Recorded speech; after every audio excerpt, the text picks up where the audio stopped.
to start is try to figure out what's first project you would like to make. So, there we go. Sorry, I got lost.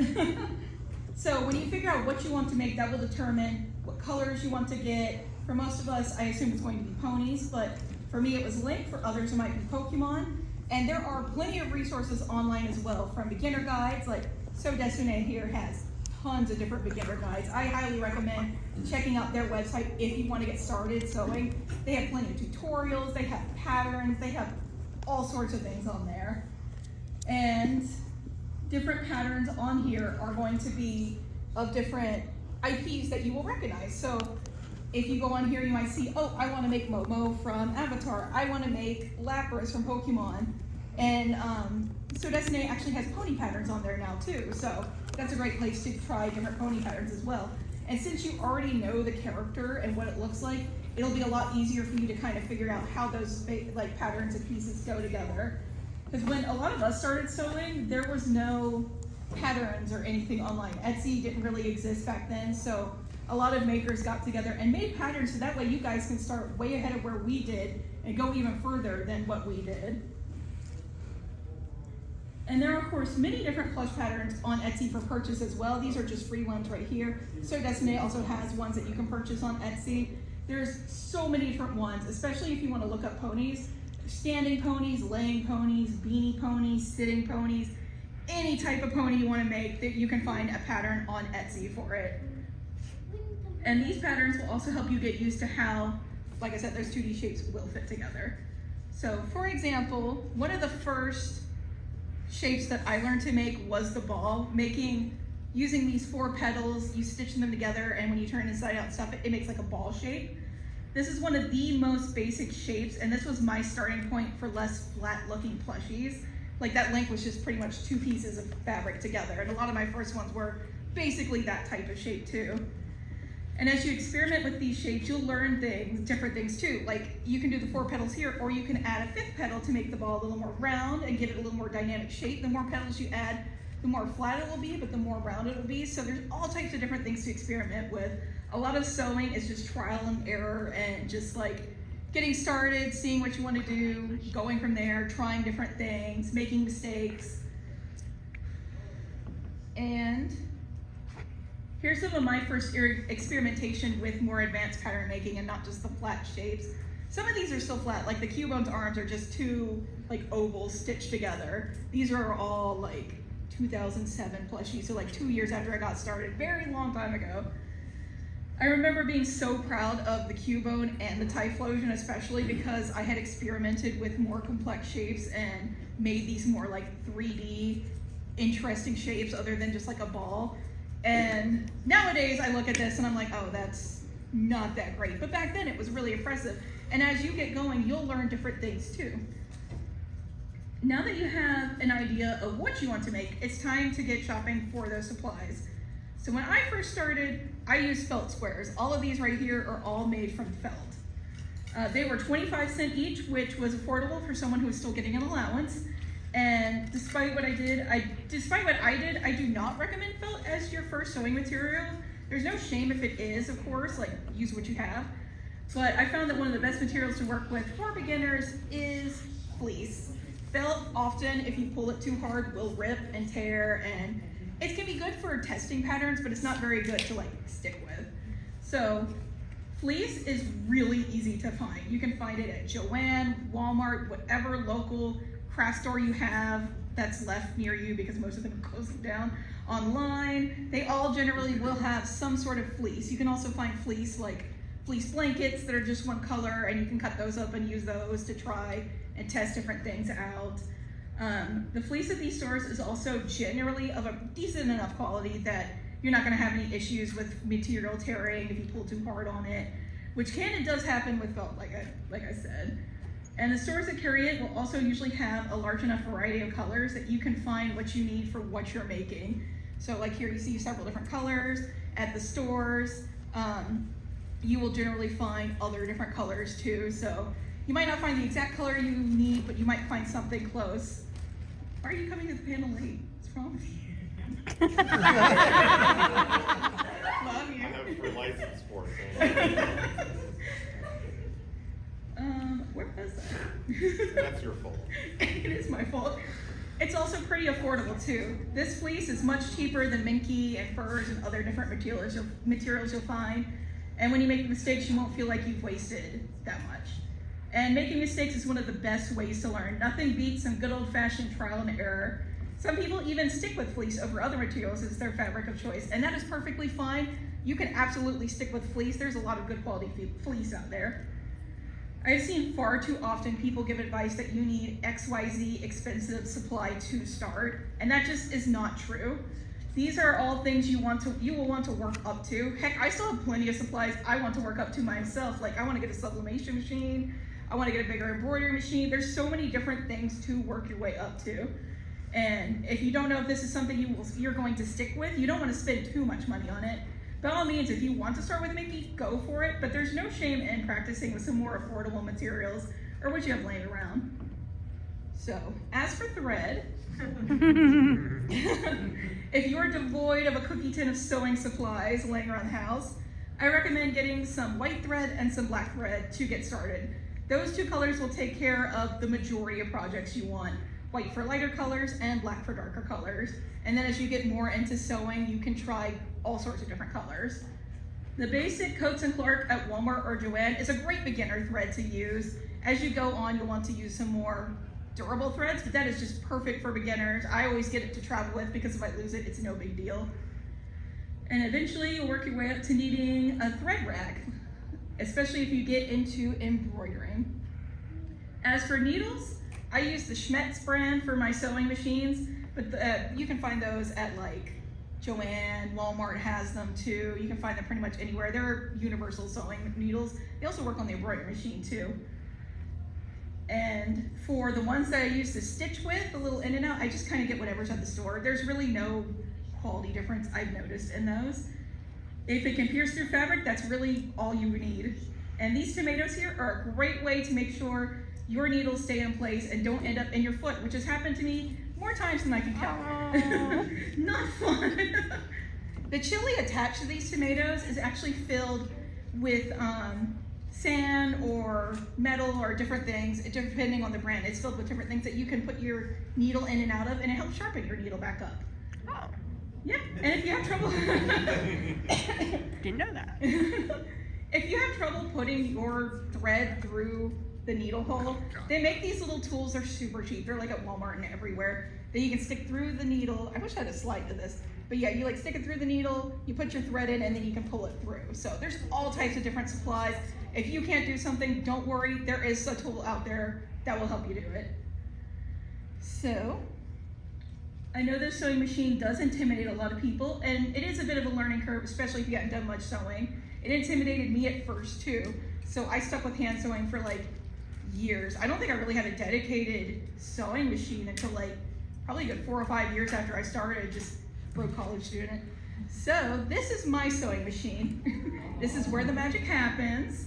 I had a fancier one before this, but it broke right before a con and I needed a fast replacement, and this was $80 at Walmart. So I got it as a quick fix, but it's just worked so well, I have stuck with it. I will eventually replace it, but it's still working, so we're good. It worked, and I've lovingly covered it with a variety of different weird stickers. I do actually recommend this sewing machine as a good beginner sewing machine, especially if it's something if you're not 100% sure you're going to stick with. And I actually checked, there are now $88 at Walmart, so not much inflation here. This sewing machine is like, it's against inflation. It is not affected by it. So yeah, you can still go out there and get it for pretty cheap. It's also easy to swap the bobbin in and out. You can see at the bottom right here, you can easily swap the bobbin in and out, which was something on my other machine that I had a little trouble with. So that way you don't have any intimidation factors. You just put the bobbin in there and ready to go. The bobbin is, you can kind of see one right here. It's what you put in the bottom of the machine so that way your thread can go through. So, and sewing machines are also great because they keep stitches exact and even, which when you're hand sewing, sometimes you can have some gapping and everything, but with the sewing machine, it's nice, it's even, it's straight lines, and they give you a lot more options to play with. And they speed up your sewing, which is really helpful if you're looking to make bigger plushies like Sombra here. But with a sewing machine does come a lot of additional things to keep in mind. For example, you will need to consider seam allowance. So here is a sew dessinée pattern that I'm showing off right here.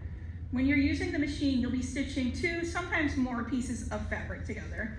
And unlike hand sewing, you're not sticking strictly to the edge. So when you hand sew, you can pretty much stick close to the edge and it's not too much seam allowance to worry about.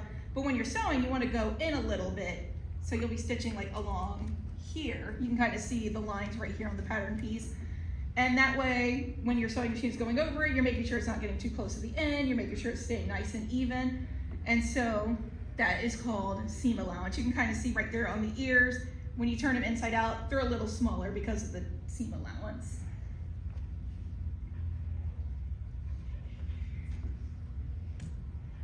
And now here is an advanced tip for you with that seam allowance. So this right here is a nice little graphic by Me Plus You.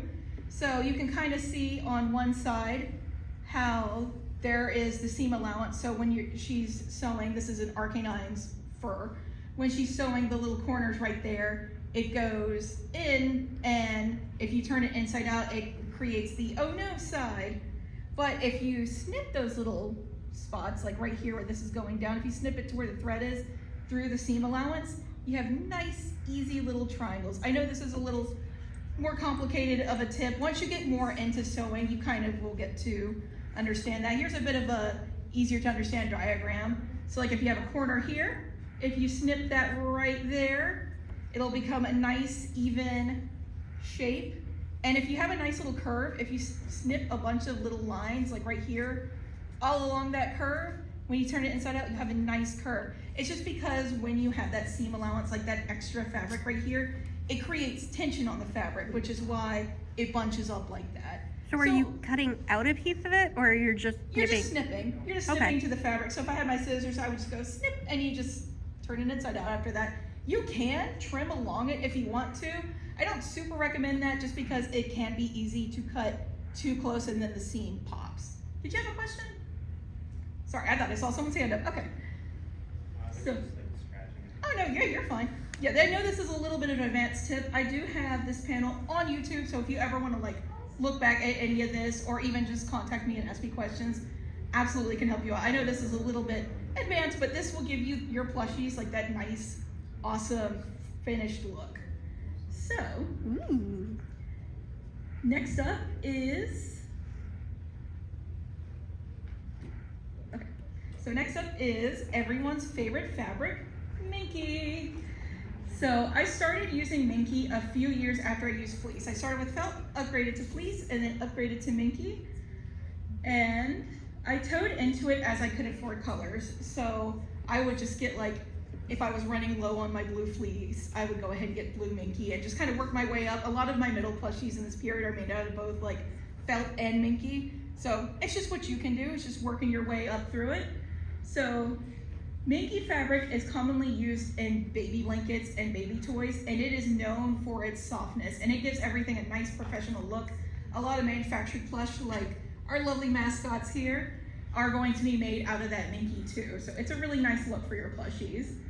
And being used for baby blankets, a lot of the Minky that you will find in stores will have that bumpy texture to it, which does suck because it makes it hard to find nice, normal, smooth Minky in the stores. But there are a few different websites you can get them from online. Like I use Cali Quilt Co. There's a few other places like that. You can also look on Amazon, although Amazon it can be a little harder to find because they're all different like stores. Oh yes, did you have a question? I'm just wondering, do you know why they make it bumpy? I've always wondered that. Is it just like a tactile thing? I don't actually know why they make it the bumpy. I need to look that up and put it in here because I don't actually know why they make it bumpy. Maybe it's a texture thing for the babies. Yeah. To keep them from rolling off the blanket or something? That could be. I have no idea. That's a good question. You can, if you're really dedicated, iron out those bumps, but they will eventually start coming back, so I don't recommend doing that. And plus it's awful. Yeah, it's horrible. It's horrible, and then the heat, if you don't do it right, can ruin the Minky, because the Minky is made, it's synthetic material, so it's made of plastic, so it can melt it if you're not careful. So yeah, it's not worth it. It is not worth it. Some people will use Big Z fabric for their Minky. Be careful with that. Sometimes the dyes can come out, so you might want to like make sure, check out reviews and everything and see if they're good about fixing things when that happens. But right now I don't recommend Big Z fabric for minky. It's good for lighter colors, but for the darker colors, the dye can bleed a little bit. There's also Howl fabric, which is, they have really good quality minky, but they are very slow at shipping it. So if you're like me and do cons, it's not good for me at all because I can't guarantee it will arrive in any sort of time frame. But if you just want some to like experiment with and have time to wait, they're a good resource too. Kelly Quilt Co is who I use, and there's a few other like Minnesota Quilt Co, Wisconsin Quilt Co. There's a few other state Quilt Co's that have their own minky as well. But yeah, there's probably stores I don't even know about that have minky. Ever since we lost fabric.com, it's kind of hard to find like one resource to get all your fabric at, unfortunately. And so with minky, there is a pile to it, and it's just a fancy word for the way that the fabric fibers lay. So you can kind of see when you put it this way, it's nice and smooth, but if you pet it this way, you can kind of see it creates like that sort of thing. It's kind of like when you pet a cat. They love being pet one way, but if you pet them the other way, they get angry. It's the same thing. So with minky, minky has generally a 3mm pile. So these little fabric piles, it's 3mm long. For comparison, the pile of fur is usually around 1 to 3 inches for most fur you'll find. Like he has a very short pile of fur on his little ruff over here. And with this pile, it becomes really important to familiarize yourself with how the pile lays on the fabric, because this pile can change the color that your plushie looks. So like if you're looking at it this way, it looks one color. If you're looking at it this way, it can look a different color. It's just all about how the light shines on the fabric. And all fabric fibers will have a way that they lay like that. If some fur will have it going in all different directions to give it like a weird texture. So most furs have it just one way. You can just experiment with different ways of how you like it. You might want the fur to go up and like go over the neck of the plushie. You might want it to go down and go smooth the rest of the back. It's all about just experimenting and finding what you like. And also you'll notice that there is a stretch to the fabric. For example, if I pull it this way, you can kind of see how it's stretching. But if I pull it this way, it's not stretching at all. And so with this stretch, you can do a lot of different things. It's really fun to experiment with the stretch and how it works for the plushies. So for example, the first kings I made, which are these two over here, I mistakenly used the stretch so he was thicker. So his arms are like stretching this way, his tummy, his head, everything is stretching this way. So you can kind of see it makes him look really chubby. Where the one here, I use the stretch so it's going this way. So his arms are longer, his legs are longer, his head's a bit longer, his horns are longer. And I think it gives him a much nicer look, but for some people, they might like the chubbier plushie better. It's all about just experimenting and finding what you like. When you're putting together a plushie or even a pony, do you have to think about which way the fabric's laying while you're cutting? Yes, you do. No. When I'm putting the pattern pieces on it, I have to like, several times I'll turn it over and be like, am I doing it the right way? And then turn it back. Sometimes I have accidentally cut it the wrong way and then like crap, and then I have to go back and cut it the right way. So yeah, there's a lot to keep in mind when you're sewing. And of course, it's all about preferences too. So you might like the fabric one way and you might like it another way. It's all just about what you like. And all fabrics will have stretch to them, including fleece. Fleece usually has a lot of stretch to it. And fur usually has less stretch to it, but there's still a slight stretch to all fabrics. The minky at Joann has a very large stretch to it. I actually don't recommend Joann minky. It's great for experimenting and learning with, but it is very low quality, and if you pull it too hard, it can rip. The fabric is also not that soft. The pile feels a little fake, like it feels kind of synthetic and almost sticky in a way. It's hard to explain. I am very picky about my fabrics. And so Joann is great for experimenting and for beginners, but eventually Kelly Quilt Co and other places like that have Shannon Minky, and Shannon Minky is great. And the only option you have near you is Hobby Lobby. Hobby Lobby's minky is very thick. So like if you're trying to sew with it, it can be really harder to get the needle through it, harder than like this normal minky.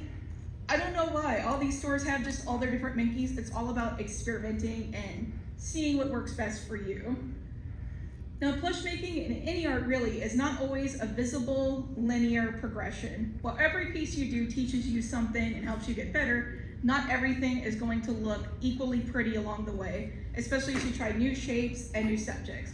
You are always going to continue, you are not always going to continuously make something better and better and better than the thing before it. Your line is going to go up and down, up and down. And so here's some early plushies to illustrate that point. The pictures are small because these are taking on like an ancient digital camera. So for every super cute Dragonite Pokédoll, you're going to have this awful Lillipup. This is horrible. I made a lot of Pokemon to start with. And then for every weird looking Trico with a butt head, there's going to be a Cloud Jumper. And so that happened to me, of course. The first ponies I made were 3 inches tall. I don't know why I did that to myself. They're like this big. They suck to make. I don't know why I did that to myself. Don't do that to yourself. Make them a little bit bigger. They'll be a lot easier on your hands. And the pinky hair was the very first pony plush I ever made besides those 3-inch ones. The Cadence and Shining Armor are the 3-inch ones. And you can kind of tell that it doesn't have quite the pony shape to it. The eyes are made out of felt that I've stitched down. The hair doesn't look exactly right like her hair looks. But it's my first try, and that's kind of gonna go with what you do. So, unfortunately, even if you make a first one, it doesn't guarantee your next one is going to look amazing. And my next pony after that looked really terrible. And I have her with me right here. Before I pull her out, I can explain, there was a cute boy and I wanted to give him a plushie. It's Rarity. Oh. Oh, she's horrible. This is awful. I made that and I made this. Yeah, she's horrible. She's really bad. Age has also not been kind to her. She, oh gosh. Her cutie mark is felt drawn on. It's so bad. No pictures of her exist, and I don't still have this by choice. Take your Rarity. Thank you. Yay, you got the boy. So maybe she's a good plushie, then after all. Or you got a really good boy. All right, that's the second time I've embarrassed myself this past. No. And so, that's enough of her. Let's move on to a better plushie. I think you have this plushie. Yes, I do. Is that the kite one? She's the first like big purchase plushie that I made. Oh, that's so. awesome. We love her so much. So if you have a sewing machine, one thing you can do with it is called applique. An applique is just a fancy word for smoothly stitching one piece of fabric over another piece of fabric on top of it in an ornamental way. So like with this Starlight Glimmer right here, you can see that I put the blue over the purple, and then there's a setting on the sewing machine that you just go along it and it creates a nice stitch look to it. It's very nice. On my sewing machine, it's this option right here. Oh my God, I'm so glad you showed this. On yours, it might be a different option. And it makes those tight zigzag stitches. And when I first started making eyes on plushies, I did the same thing. I used black thread. It gave it a nice toony look, but also I was broke, and so it kind of made them look uniform. It was something I could afford, and it didn't look too bad. But yeah, I just used that for my first ones before I got an embroidery machine or anything like that. And so, of course, now I use an embroidery machine. Sorry, I've been talking a lot today. So this is more of an advanced tips time because embroidery machines are very pricey. I won't go into them super much, too in depth, but I'll give you a nice brief overview of everything. My first one was a Walmart machine that worked in a 4x4 area, and that's just the area that it embroiders in. The current one I have is a Brother PE 800, Personal Embroidery 800. It's, they no longer make the PE 800s, I believe they're on PE 900 now. So I don't recommend this one just because it's expensive to get them now because they don't make them anymore. But if you look into them, do your research, you'll find lots of different models. I do recommend Brother though. Brother is just one of my favorite, especially if you're not able to afford the Genome or the Bernina or one of the thousands of dollar brands out there. So basically embroidery uses thread to put an image onto fabric. You can use this for eyes, markings, cutie marks, patches, the list goes on. Really, it's your imagination's the limit. To get this image onto your fabric, you have to run it through a special embroidery program that converts a picture into a file that the embroidery machine here can read. And you can see right here, I am doing an eye for one of the beanies.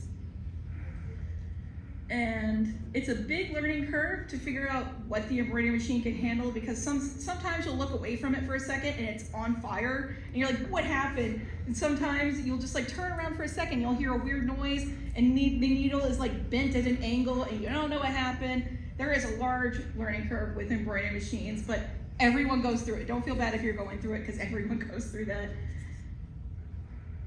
And it's this one right here, when I first bought it, was $800 on a Black Friday sale. So yeah, they are a nice big purchase. I don't recommend the ones at Walmart. Walmart has some for like $300 to $400 in the 4x4 hoop area, which is perfect size for making eyes and cutie marks for your pony plushies. But the Walmart ones, I had 2 of them when I first started at different times. Neither of them lasted more than like a year. They're not built to last. They're not very good machines. So when I first started sewing, I used a program called Sew Art, which I believe is $75 flat rate for life. It worked great as a way to practice and learn for the price. It was very simple, and the interface looked like it was from the 90s, and I fast outgrew it. It was very simple. There was not many options for you to do, but it was great, and it was what I could afford at the time. This is my current embroidery program that I use. This is called Hatch, and it was $100 a month for 12 months, so $1,200 overall. If you buy it all up front, it's $1,000, but I didn't have that kind of money at the time. So this is what Hatch looks like here, and this is one of those programs you use to convert an image into an embroidery file. So right here is Shining Armor, and you can see his cutie marks here. This over here shows kind of like the order that the stitches are going in. This shows the body outline here. His hooves are up this way more. But there's so many different ways to do it. There's so many different tutorials on YouTube too, all about this, if this is something you want to do. And also, if you don't want to mess with this, or this is too complicated, or this is not something you want to work with now, a lot of these programs also have free trials, thankfully, online. There are tons and tons of embroidery files you can buy on Etsy. For example, I use a lot of little side designs. I use Bakufun and Soapy Bacon to do some of the eyes and cutie marks that I have. Misty here, I made her cutie mark embroidery, and the eyes are from Little Side Designs. So there's tons of different ones that you can buy, and usually they're pretty inexpensive, and if someone's already made it, it can be a great way to save time too when you're making a plushie.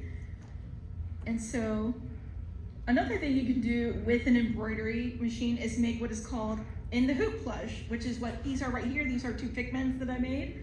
And it's when you embroider, like this right here is also an in the hoop plush.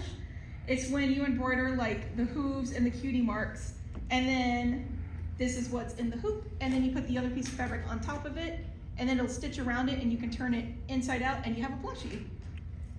So that's what I did with these Pikmin right here.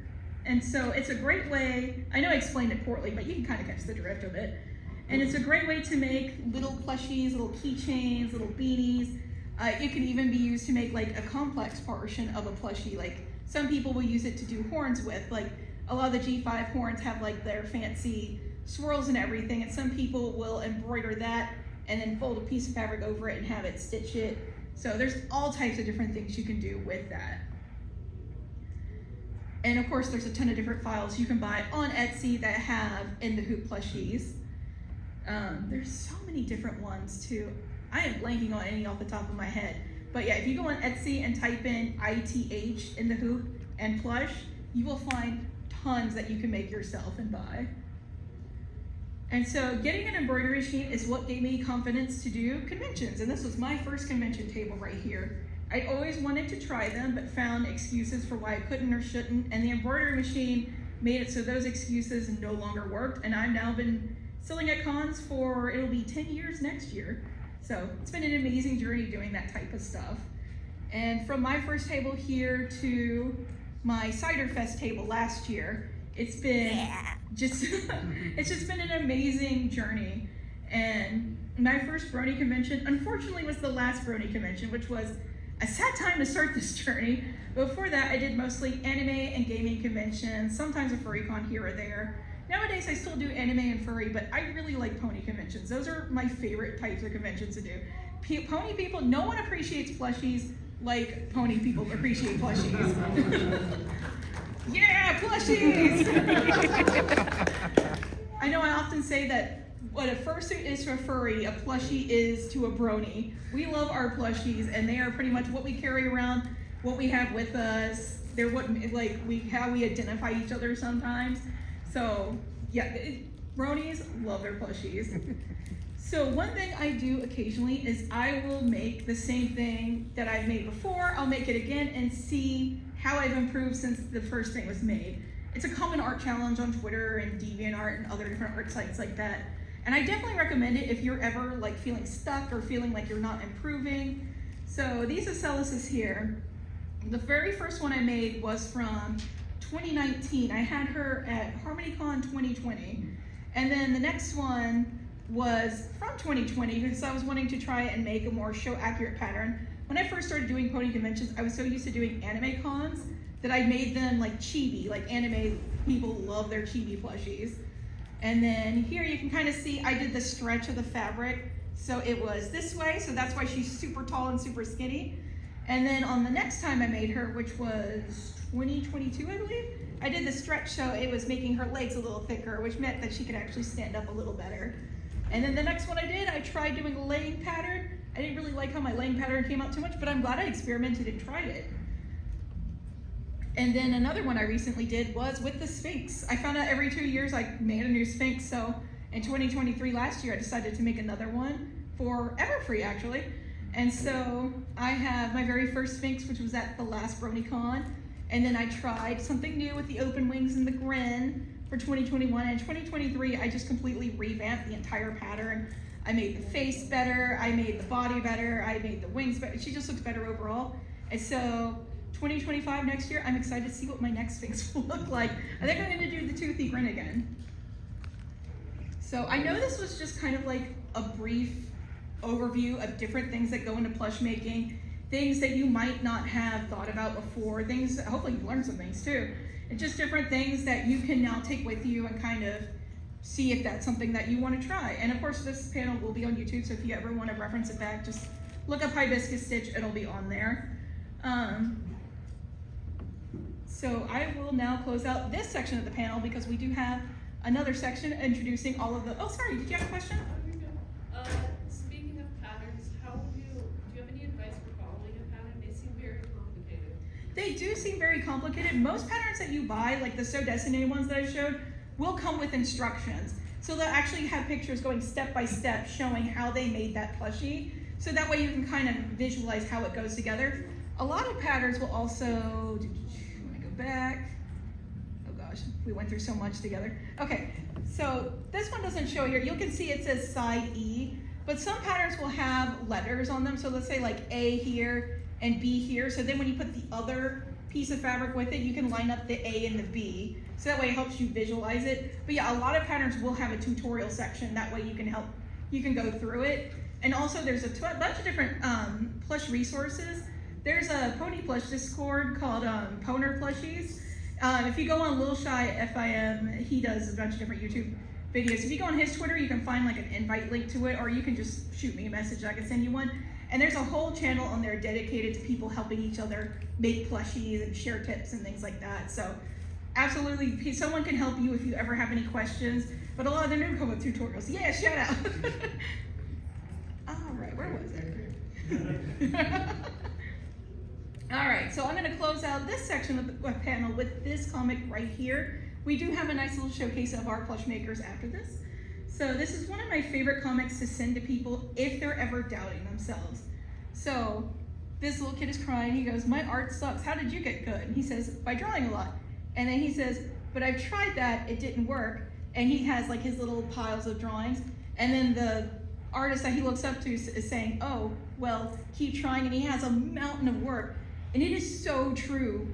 Recently, I got an email saying my photo bucket account was going to be deleted. So I was like, is there anything on there worth even saving? So I found hundreds of plushies that I forgot I even made, and like most of them are terrible because they were in my like beginning stages. But all of those plushies help form the foundation that I have made to like make something like the Sphinx down here. And every other plush artist that you like on Twitter or DeviantArt or wherever you're following them has a same mountain of plushies just like that. So it might seem like you're not doing what, everyone's style is different, but it might seem like you're not as good as them. That's not true. Like, they have their own mountain of work, and you will have your own mountain of work. You'll have your own journey to go on. So everyone that you see has a mountain like this behind them, and that's how they got to be good like they are today. So before I move on from this section, does anyone have any questions? Yes? How do you avoid repetitive stress with muscles? That's a bad question for me to answer because I sleep with a wrist brace. No. Take breaks. Listen to your body. If your body is saying, I'm done, take breaks. It is something I've had to do this year. So like, I've been making a little less plushies for conventions, but my wrist is feeling a lot better lately. So just make sure you take breaks. If you find yourself sewing for like an hour or two, and you're like, oh gosh, my hands, walk away from it. Go get a drink of water. Go rest your hands. Go do something else. Listen to your body. Take breaks. And did you have a question? I was gonna say, have you ever made your own OC, and have you ever thought about, like, I adore you, and I would love to have you in my collection, honestly. I need to make my own OC. The plushie server has been pressuring me into it because I keep telling them, tell me to make my own OC because I want to have one to like carry around to like identify me and have like an example at my table if everything is gone. Like, oh, I want to buy your plushie. I'll make two. No. I definitely need to. I have trouble making plushies for myself. I really do. So I do want to make my OC. I made the files for the embroidery, and that's about as far as I go. Any other questions? I cannot see anyone over here, unfortunately, because it's Summer's head. So, oh, did you have a question? Yes. Do you just stuff on a fiber? Yeah, there's I still use polyfill. You can find it at Walmart. That's honestly the cheapest place I found it for. Joann, you can get it with a coupon for like a little cheaper, but Walmart you can get like the big box for, I think it's $32, $34 now. And I also use polyfill also makes poly pellets, which are the little beads. And you can find those sometimes at Walmart. They have them online. You can find them at different places and everything. It's better to buy them in a bigger bulk just because it'll be a little cheaper. Oh, did you have a question back there? Can you make plushies out of natural fibers? You can. I am not good at, I've never done it myself. So I wouldn't have any real advice to give, but I know people who have. I know people who have also done upcycle, like on old fur coats and made upcycled teddy bears and things like that. So it is absolutely possible. I just am not the best one to give advice on how to do that. All right, any other questions before we move on? Oh yes, what can I do for you? Hi, I've made a few plushies, but I've only used like kind of basically not basic things. I've had like an easy access to fabric. My question was, where do you find a good, decent price for making fabric? And I'm like, okay, I'm looking it up. Oh, fabric.com. Oh, it's defunct now. Where do I find good? Yeah, since fabric.com left, it has been hard to find like one place to get Makey, unfortunately. I've been using Cali Quilt Coat. They do run out of different colors a lot, probably because everyone else is trying to find different sites to use.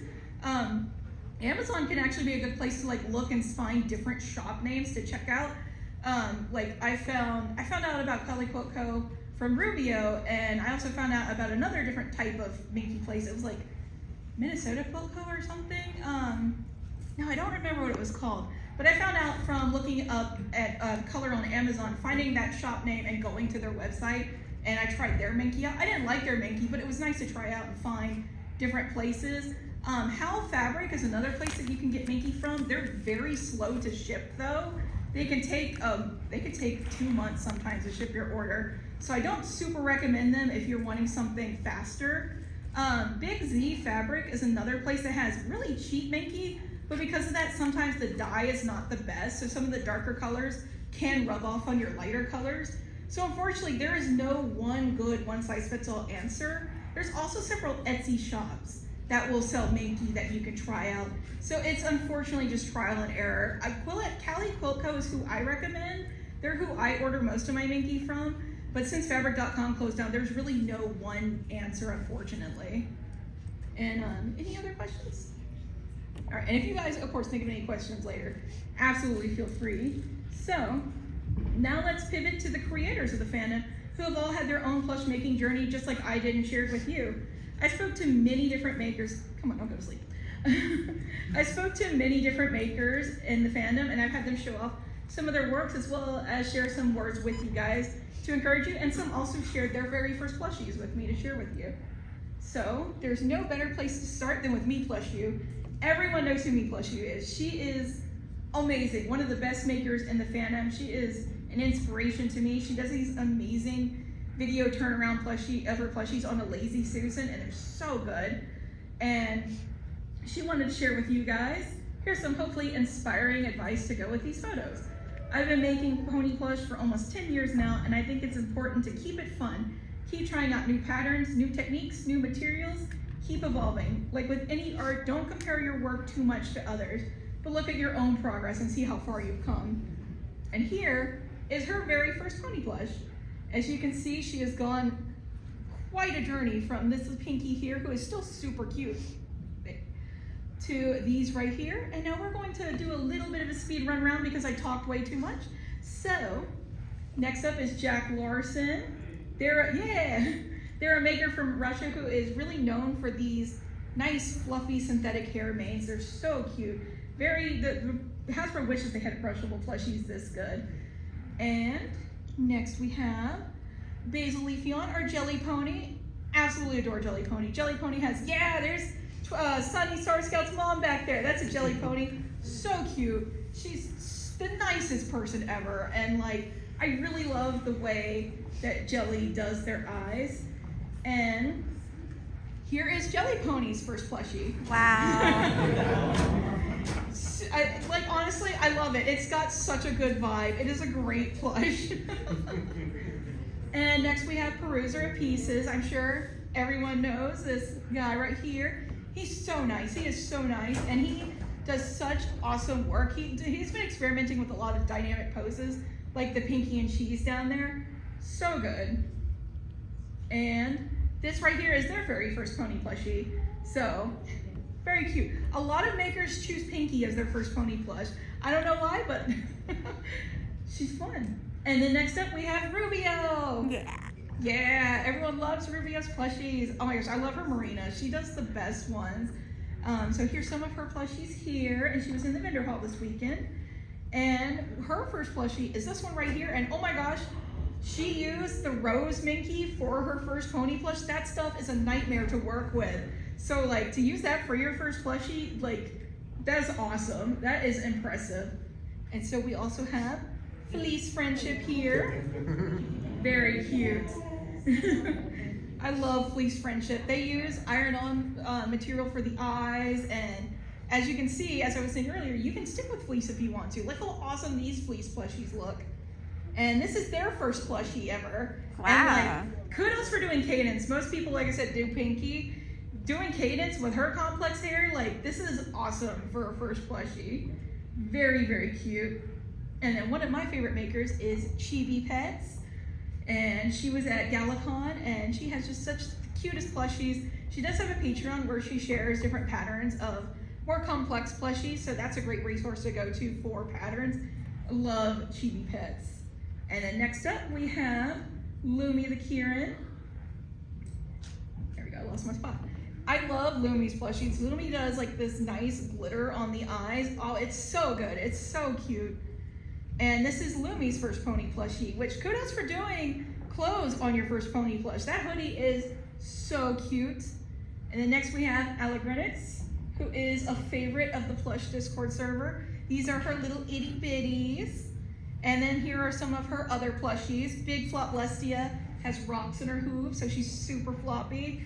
And just so many different cute plushies. And the Chaos one right here is actually an upcycled plushie, so that's a different route you can do. You can upcycle old plushies. I've really gotten into doing that lately. It's so much fun. And next up we have the beautiful, the wonderful QT Pony. Everyone loves QT Pony. He makes the best Fluttershies. He is turning red back there. And this is one of QT's very first pony plushies, this Twilight right here. And like, it's amazing. That plushie is amazing. Like QT's plushies just keep getting better and better. We love QT. And last but not least is Blackwater plushies. Her plushies are much loved in the pony plush community. She has some really awesome laying plushies. They're life size, they're awesome. And like, look at the details on Autumn Blaze's hoof here. That is so cool. So that will wrap up our plush feature. Sorry we did like a lightning round, but I was starting to almost like go over. So does anyone have any questions before we finish this section out and I say goodbye? No questions? No questions? All right, guys. Thank you so much for coming to the... Oh, wait. Hang on. You had a question. Yes. It's more of a comment, but about like materials. I recently like thrifted a lot of really nice like fabric. And Yeah. I actually thrifted like fabric and thread and like a bunch of stuff that I'm making like a plushie out of all kind of almost all good materials. Yeah. So that's kind of a fun thing to do. But it's more like if you don't necessarily have a specific thing in mind or you want to take inspiration from this individual. Thrifted material can definitely be really good, especially if you're making it like as a personal plushie. If you're making it to sell, sometimes thrifted isn't, and thrifted materials aren't as good, but it's a great way to get some stuff to experiment with and everything, because sometimes grandma will move or pass on and you'll find like the store just stocked with yarn and fabric and hordes of sewing supplies. So yeah, that's definitely a place to look, especially if you're just starting out and wanting to keep things cheap. Okay, so thank you guys so much for coming to the panel. I really appreciate all you guys.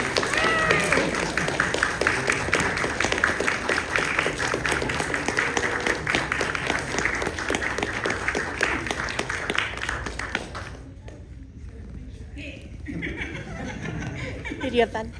Yes, I did. We love Biscuit Dish. She's awesome. Oh yeah. Show them. Oh, can you put this in your backpack? So, yeah.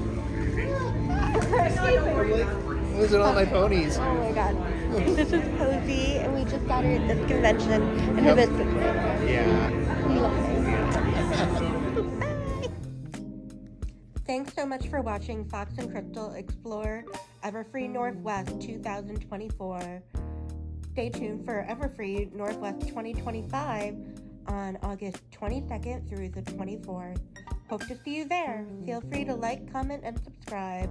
And stay tuned for our upcoming adventures. Bye, guys.